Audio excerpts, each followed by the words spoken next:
students, welcome to Kusha classes, the resonance frequency for JEE and NEET physics. Let's make the turbulent flow of physics perfectly streamlined and start the video. So guys, आज के इस video session में मैं जिस numerical के ऊपर discuss करने वाला हूं वो बेस्ड है सिल्वरिंग ऑफ लेंस के ऊपर और ये एक लेवल 2 प्रॉब्लम है. सो अगर आप सिल्वरिंग ऑफ लेंस और उसके बाद उसका जो बिहेवियर चेंज होता है उससे जुड़े हुए न्यूमेरिकल्स को एडवांस लेवल पे सीखना चाहते हैं तो ये न्यूमेरिकल आपके लिए एक आइडियल न्यूमेरिकल हो सकता है. ये आपको बहुत कुछ सिखा सकता है. सो बहुत ही कंसेप्चुअल और बहुत ही इंपॉर्टेंट न्यूमेरिकल रहने वाला है ये. तो ध्यान दीजिएगा मेरी बातों को और बहुत ही गौर से इस वीडियो को देखिएगा. जैसा कि प्रॉब्लम आपकी स्क्रीन पर है, आप प्रॉब्लम को बहुत ही ध्यान से पढ़ेंगे और आपको इस प्रॉब्लम में बताया गया है एक इक्विकॉन्वेक्स लेंस के बारे में जिसका दोनों रेडियाई ऑफ कर्वेचर 32 सेंटीमीटर बताया हुआ है और आपसे यह बोला गया है कि इसका लेंस का जो मटेरियल है उसका रिफ्रैक्टिव इंडेक्स 1.5 है. ऑब्वियसली ये ग्लास से बना हुआ एक लेंस है जिसका कि रिफ्रैक्टिव इंडेक्स 1.5 बताया गया है और इसके राइट साइड को सिल्वर कर दिया गया है और इस सिल्वर्ड लेंस से 14 सेंटीमीटर के डिस्टेंस पे एक ऑब्जेक्ट ओ को रखा गया है और ऑब्जेक्ट और सिल्वर्ड लेंस के बीच में किसी पर्टिकुलर डिस्टेंस x पे एक और कॉन्वेक्स लेंस प्लेस्ड है जिसका की फोकल लेंथ 24 सेंटीमीटर बताया गया है. अब आपसे यह पूछा जा रहा है कि x की ऐसी क्या वैल्यू होगी जिसके लिए कि आपका ऑब्जेक्ट और इमेज एक ही पॉइंट पे बनेगा. कहने का मतलब कि आपका ऑब्जेक्ट और इमेज आपस में कंसाइड करेगा. सो यहां पे आप देख सकते हैं कि प्रिंसिपल ऑफ रिवर्सिबिलिटी इन्वॉल्व है, लेंस मेकर्स फॉर्मूला इन्वॉल्व है, refraction from the curve surface involve है. ये एक अच्छा खासा मल्टी कंसेप्चुअल क्वेश्चन है जो कि आपके फंडामेंटल्स को स्ट्रांग बनाने के बहुत ज्यादा काम आ सकता है. तो चलिए स्टार्ट करते हैं इस प्रॉब्लम को सॉल्व करना. तो सबसे पहला काम जो मैं इस प्रॉब्लम को सॉल्व करने के दिशा में करना चाहूंगा वो ये कि मैं ऑब्जेक्ट O का इमेज पता करूंगा जो कि ये convex lens 24 centimetre focal length वाला कॉन्वेक्स लेंस फॉर्म करेगा.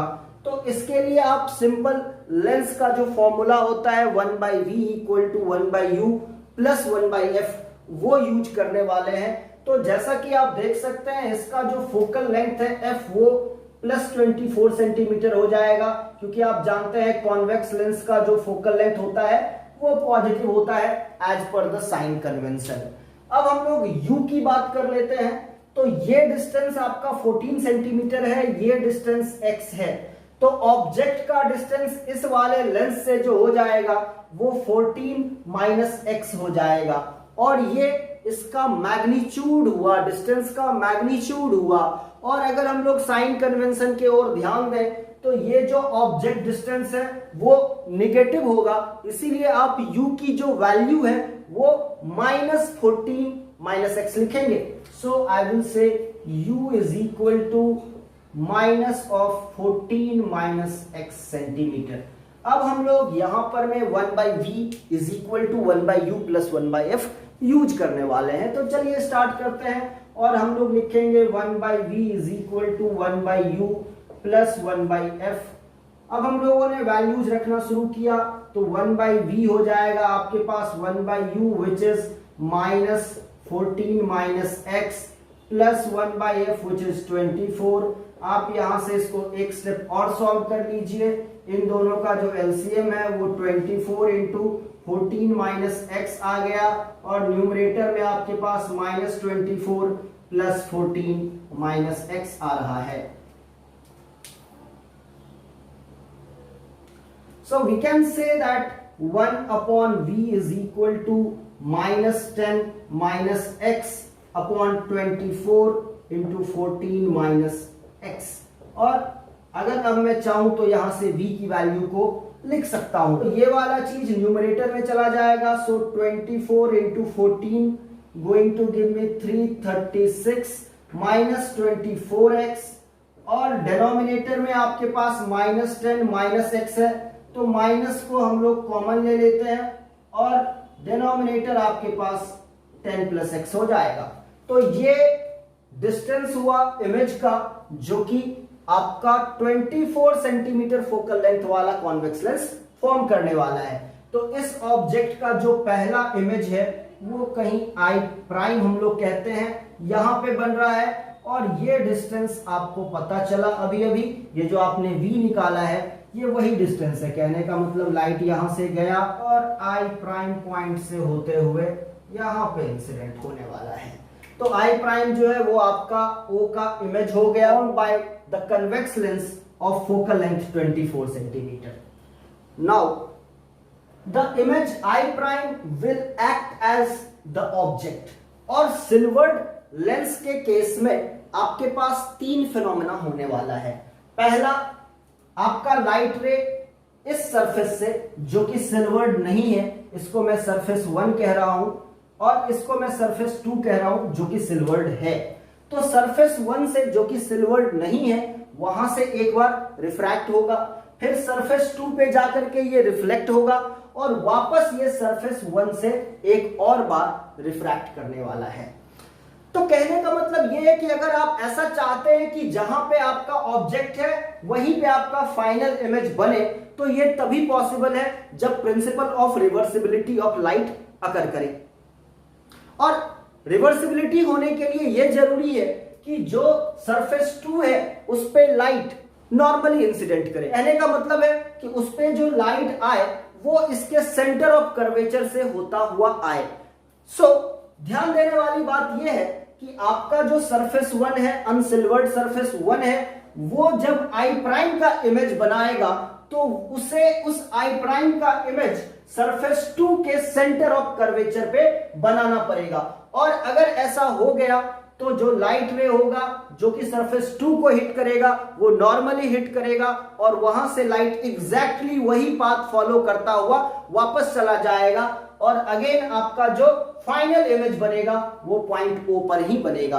तो यहां से हमें यह समझ में आता है कि हमें एक कंडीशन मिल चुका है, और वो कंडीशन क्या है कि for surface 1 V should be equal to radius of curvature of the surface 2, and radius of curvature is 32 centimeter, तो हम लोग लिखेंगे V should be equal to 32 centimeter।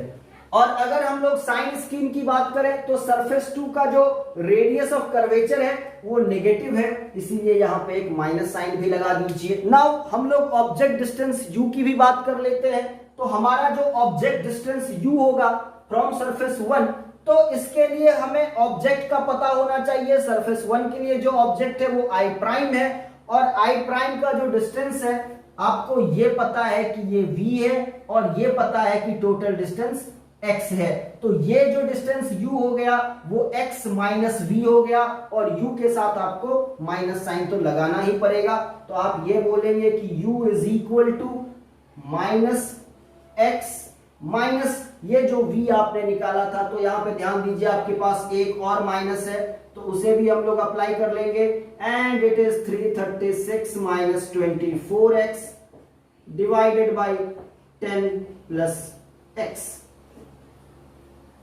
अब हमारे पास v की वैल्यू है, u की वैल्यू है, और सरफेस 1 एक स्फेरिकल रिफ्रैक्टिंग सरफेस है, तो उसके लिए जो फॉर्मूला हम लोग यूज करते हैं वही यूज करेंगे। μ2 by v minus μ1 by u is equal to μ2 minus μ1 by r।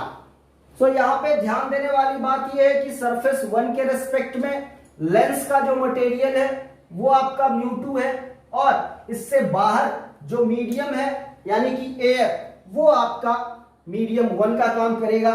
सो हम लोग यहां से कह सकते हैं कि सो we can say μ1 is equal to 1 and also μ2 is equal to mu, which is the refractive index of the lens material, and it is 1.5. Now let's write the formula for refraction from the spherical surface, and we will say μ2 by v minus μ1 by u is equal to μ2 minus μ1 upon r.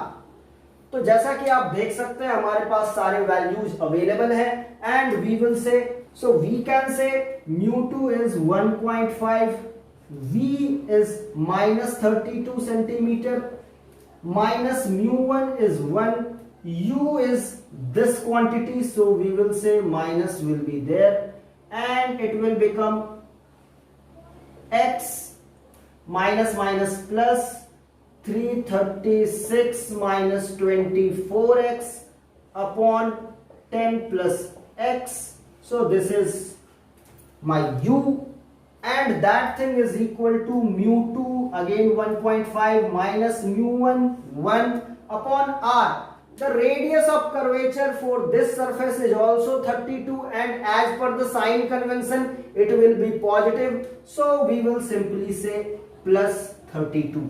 तो ये मेरा full expression हो गया जो कि हमें ये बता रहा है कि अगर ये लाइट रे सरफेस 1 जो कि अनसिल्वर्ड सरफेस है उसको हिट करेगा तो इसका जो इमेज है आई प्राइम का जो इमेज है फॉर्म्ड बाय सरफेस 1 वो सरफेस 2 के सेंटर ऑफ कर्वेचर पे बनेगा और इस वजह से सरफेस 2 पे सिल्वर्ड सरफेस पे जो लाइट हिट करेगा वो नॉर्मली हिट करेगा by making an angle of incidence I is equal to 0 degree hit करेगा और इस वजह से लाइट रे वहां से रिट्रेस बैक होगा अपने एग्जैक्ट पाथ को फॉलो करता हुआ वापस ओ पॉइंट पे आकर के अपना फाइनल इमेज बनाएगा. So the only job left is to solve this equation and to get the value of x. So guys now let's start to solve this equation and to do so I'll say let's take this thing at RHS and I'll be left with this expression and here minus and minus will become plus, so I can say 1 upon this thing here 10 upon x will come as LCM, so I'm saying 10 plus x. 10 plus x multiplied with x it will give me 10x plus x square. And here we have 336 minus 24x, so I will say plus 336 minus 24x. So this is my LHS for the equation. At RHS I am having 1.5 minus 1 which is 0.5 upon 32. So let's write 0.5 upon 32. Here this thing is negative, it will come at RHS, it will become positive and I'll write 1.5 upon 32. अब यहाँ से आप जैसा कि देख सकते हैं 10 plus x ऊपर चला जाएगा न्यूमरेटर में तो ये हो गया 10 plus x. यहाँ पे आपके पास आ रहा है quadratic expression x square 10x minus 24x is minus 14x plus 336 और यहाँ पे आप देखिए 32 is your LCM and 0.5 plus 1.5 is 2 which is 1 upon 16. Let's do the cross multiplication and I'll have x square minus 14x plus 336 is equal to 160 plus 16x. तो यहाँ पे अब मैं एक standard form of quadratic equation लिख लेता हूं. So it is x square minus 14x minus 16x plus 336 minus 160 is equal to 0 and finally I am getting x square minus 30x plus 176 is equal to 0.